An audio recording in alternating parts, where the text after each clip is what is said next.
Hola, ¿qué tal? Bienvenidos a un nuevo vídeo del Once Ideal. Hoy tenemos con nosotros a Jaime Molina, exfutbolista en varios equipos de primera y segunda división y actual entrenador de fútbol y director deportivo. ¡Comenzamos!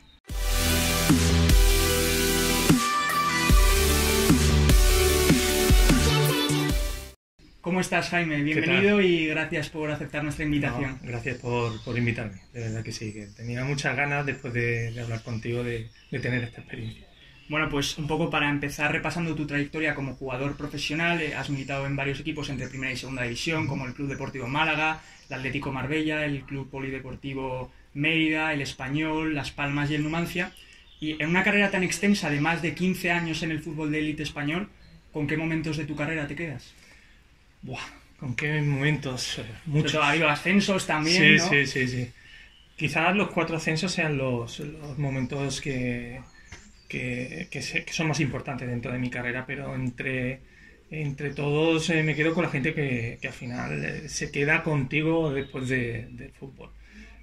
Quizás el debut y la despedida son los momentos que más he retenido a lo largo de mi vida, que tengo más presentes, pero sobre todo son aquellos cuando me uno a mis compañeros, a mis amigos, para recordar un montón de vivencias que he tenido a lo largo del fútbol. Sí, es verdad que los ascensos son muy chulos, se lo pasa uno muy bien, pero ya te digo, el debut y el último partido además fue muy curioso porque fue contra el mismo equipo, contra el Deportivo de La Coruña, el debut en fútbol profesional y mi despedida contra el Deportivo de La Coruña. Son los que más recuerdo. Tu debut fue con el Club Deportivo Málaga en la 87-88, que además ascendisteis a Primera División. Exactamente. Y luego la retirada con el Numancia en la 2004-2005. 2005, exactamente, sí. Y bueno, también yo te quería preguntar, porque claro, esto, el que no lo ha vivido no sabe lo que se siente, ¿no? Cuando un futbolista se retira de los terrenos de juego, esa transición que en tu caso ha sido a los banquillos y a la dirección deportiva, ¿Qué experimenta el futbolista y en tu caso por qué optaste por seguir a los banquillos de la dirección deportiva? Es decir, mantenerte en el mundo del fútbol, ¿no? Mira, después del ascenso con el Numancia, yo sabía que la siguiente temporada iba a ser la última, lo tenía muy claro, muy claro. Entonces, para mí no fue nada traumático el hecho de terminar un día y saber que no iba a volver a entrenar o estar reunido con un montón de jugadores en el mismo vestuario, las mismas personas con los que compartes un montón de cosas. No fue traumático porque yo ya me fui preparando durante esa temporada. Y lo que sí tenía claro es que quería seguir ligado al fútbol de un montón de maneras posibles. Así que lo que hice fue sacarme el título de entrenador nacional la siguiente temporada. Justamente me ofrecieron la posibilidad de ser segundo entrenador en el Club Polideportivo Mérida y allí me fui. Mientras tanto estuve preparándome, como te he dicho, para ser entrenador nacional y seguido, cuando terminé el curso, Pepe Fouto, que entonces era el presidente del Mérida, me dio la oportunidad de ser también primer entrenador. Así que fue como una transición muy suave, muy tranquila y que me valió para seguir conectado, para prepararme. De hecho, no he dejado de estar preparándome para nuevas experiencias dentro del fútbol, no solamente como entrenador. Y bueno, en tu carrera en los banquillos en España, porque ahora pasaremos a tu última aventura, has conseguido el ascenso con el Villanovense de tercera a segunda B en la 2010-2011 y luego también con el Marbella de tercera a segunda B en la 2013-2014. Pero sí que te llega un gran cambio en tu carrera como entrenador en enero de 2019, cuando un ex compañero tuyo, David Almazán Pirri, que formaba parte, entrenaba en las categorías inferiores del Shanghái Shenhua en China, te llamó para ofrecerte un puesto en su staff técnico. Que, bueno, sí, eso fue una oportunidad única para ti, ¿no? ¿Cómo fue ese momento en el que él te llama? ¿Qué se te pasa por la cabeza? ¿Y cómo tomas esa decisión de dar ese salto al gigante asiático? No me lo tuve que pensar mucho. Sinceramente, no me lo tuve que pensar mucho. En ese momento, pues, estaba tranquilo en casa, estaba viendo fútbol, aprendiendo nuevas técnicas, viendo entrenamientos, reciclándome, leyendo libros, preparándome para la siguiente experiencia, cuando David, creo que fue en octubre del 2018, me llamó para decirme: oye, Jaime, esta posibilidad, ¿qué te parece? Digo, de cabeza. No me lo pensé en absoluto, así que en enero de 2019 ellos se venían para España para hacer la pretemporada aquí, en Valencia, y yo me uní a ellos desde ese momento y bueno, pues el cambio es radical, no solamente porque vas a otro país, primero aquí en España en la pretemporada, sino porque tratas con una cultura totalmente distinta y con unos jugadores que primero no te entienden. Tienen que ser a través de un traductor, el que todo se traduzca de la mejor manera posible, y es una experiencia dura, difícil, pero fue totalmente muy enriquecedora, ¿no? Enriquecedora, pero no lo sabe bien, una pasada. Con respecto al ámbito futbolístico, tú pasas a formar parte del staff técnico de uno de los equipos sub-19 del club, ¿no? De los que son de primer año, me contabas el otro día, y yo aquí te quiero preguntar cómo es la dinámica de trabajo en el fútbol base chino, porque claro, ¿qué nivel hay? ¿Qué nivel te encuentras tú cuando llegas en tus jugadores, y qué diferencias hay con el fútbol base español, que me imagino que será radicalmente distinto, ¿no?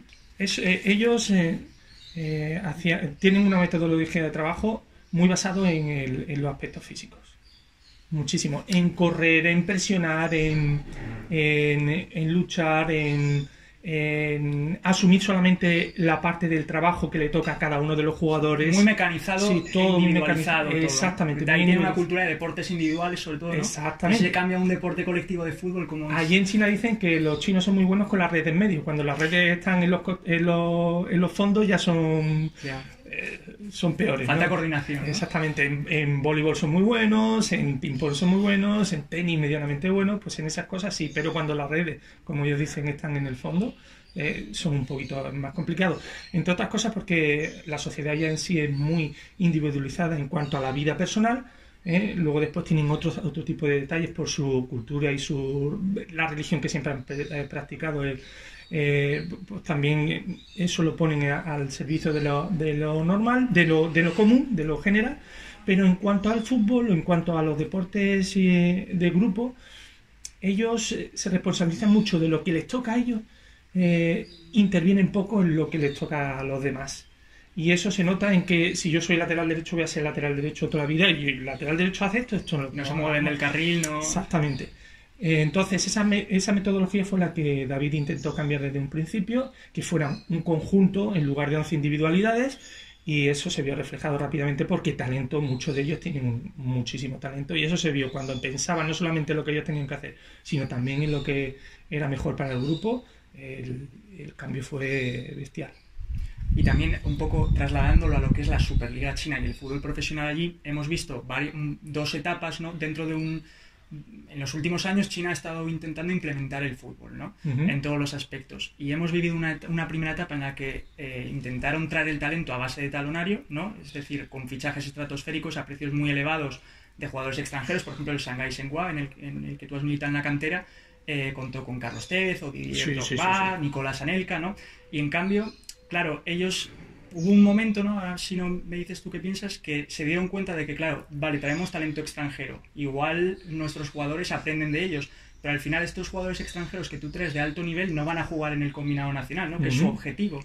Entonces, de repente empezaron a meter unas normas para poner trabas y que no llegasen tantos jugadores extranjeros, y en lugar de eso fomentar el producto nacional, ¿no? Por ejemplo, varias normas que comentaba el otro día contigo, pues el importe del 100% en un precio de un fichaje cuando se trata de un jugador extranjero a partir de 5,8 millones de euros, ¿no? Es decir, el precio se duplica. Si tú fichas a un jugador extranjero ahora mismo para un equipo de la Superliga China por 40 millones, te tienes que pagar otros 40 millones a la federación, el precio se duplica.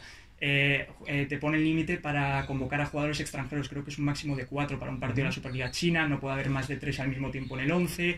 Entonces, todo este tipo de normas para ahora de repente pasar de comprar a fabricar, que fabricar siempre es más difícil. ¿Crees que es el método correcto de que China comience a ser una potencia en el fútbol mundial? ¿Qué piensas de esta forma de abordar el problema? A ver, el problema que ellos tienen, ya te lo he dicho, es la mentalidad individualista que tienen, por su cultura, por el hecho del hijo único. Eso es muy importante, aunque parezca que no. Al final, cuando tú tienes que compartir ciertas cosas, cuando tú no has tenido esa posibilidad de hacerlo en tu juventud, la cosa cambia. Entonces, yo creo que más que el hecho que han visto a lo largo del tiempo, cuando han firmado a grandes jugadores, pero que al final no ha servido para mejorar el fútbol chino, que la cosa debería de ir por otro lado. Y ahí es donde te quiero indicar que ellos pensaron que en los colegios era donde tenían que intervenir. En un principio, los que llevaban los colegios eran entrenadores chinos que jugadores internacionales o jugadores que habían jugado en la Liga China, que los fichaban los clubes para que en esos colegios que están asociados a ciertos clubes, pues se entrenaran. Y vieron que eso no tenía resultado. Entonces lo que han hecho, lo que hicieron fue importar a los entrenadores y dedicarlos a la base. Ahí es donde se ha visto de que el salto ha sido grande. No solamente por los que nosotros entrenábamos, sino por los que venían por detrás. Nosotros que hemos llevado a cabo un tryout para formar un equipo, hemos visto que los que venían por detrás apuntaban muchísimo, muchísimo. Y si tú sigues trabajando en el club a través de que lo más importante es el grupo y no la individualidad, y que tu creatividad, tu talento lo tienes que poner al servicio del equipo más el esfuerzo, pues al final están dando resultados. Por lo tanto, pasan de una estrategia de traer a jugadores a traer a entrenadores para fomentar la formación de jugadores a una temprana edad. Exactamente. Eso es lo que... Porque claro, traían a jugadores, por ejemplo, has hablado de Tevez. Tevez hubo un año que fue el jugador mejor pagado, pero del mundo. O sea, en el Shanghái Shenhua cobraba una verdadera fortuna. Eso no sirvió para mejorar al Shanghái, porque había otras cosas que mejorar, y entre ellas era el fútbol base y la formación de los jugadores chinos. Porque al final, cuando llegaban esos jugadores que con talento llegaban al primer equipo, pero sin haber sido trabajados de otra manera, al final eran individualidades, no era un equipo. Y por mucho que trajeras a buenos jugadores, al final esos buenos jugadores podían poner cierta parte de su talento al servicio del equipo, pero no todo, era imposible.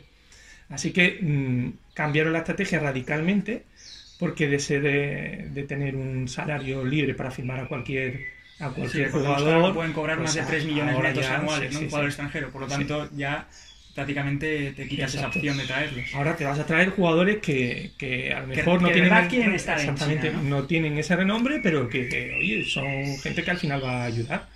Y bueno, pues eso es lo que han pensado, porque ellos actúan mucho, no son proactivos, no son demasiado proactivos, sino cuando ven el resultado es cuando van cambiando. Y han ido cambiando, y ahora, sobre todo desde abajo, se ve que se está trabajando un poquito mejor a través de esos entrenadores que vienen del extranjero. Y durante el año de experiencia que has tenido ahí en la cantera del Shanghái Shenhua, y también un poco a raíz de, bueno, por ejemplo, la Liga sí que está intentando llevar el fútbol, ¿no? Sobre todo a través de acuerdos económicos para que se vea por las televisiones, bueno, un poco construir cultura de fútbol en China, ¿no? ¿Tú percibes que tanto en la base, en los colegios, cuando se está intentando implementar el fútbol también como asignatura obligatoria, me contabas el otro día, ¿no? ¿Tú percibes que se esté construyendo esa cultura de fútbol, que a la gente le esté empezando a gustar el fútbol, que lo consuma? Hay pasión. Hay pasión. Hay pasión por el fútbol.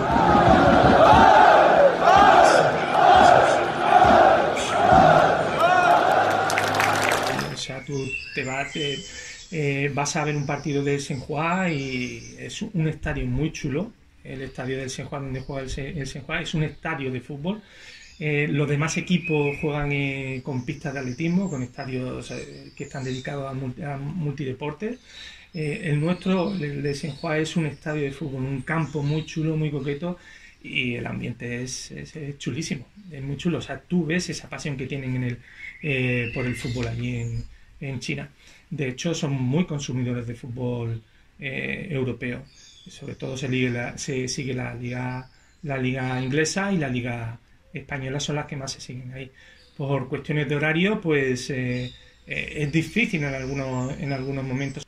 ¿Crees que a raíz de esta nueva estrategia en el fútbol chino, tanto de cara a la Superliga China, con poner trabas para que no lleguen tantos jugadores extranjeros y fomentar el producto nacional, la selección nacional se va a ver favorecida y va a conseguir más logros en competiciones como, por ejemplo, clasificaciones para el Mundial? ¿Cómo valoras tú esta nueva estrategia del fútbol chino?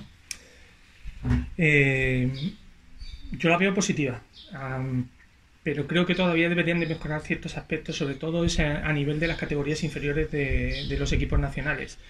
Ellos lo que hacen es tratar las distintas categorías de las selecciones pues como si fueran un club.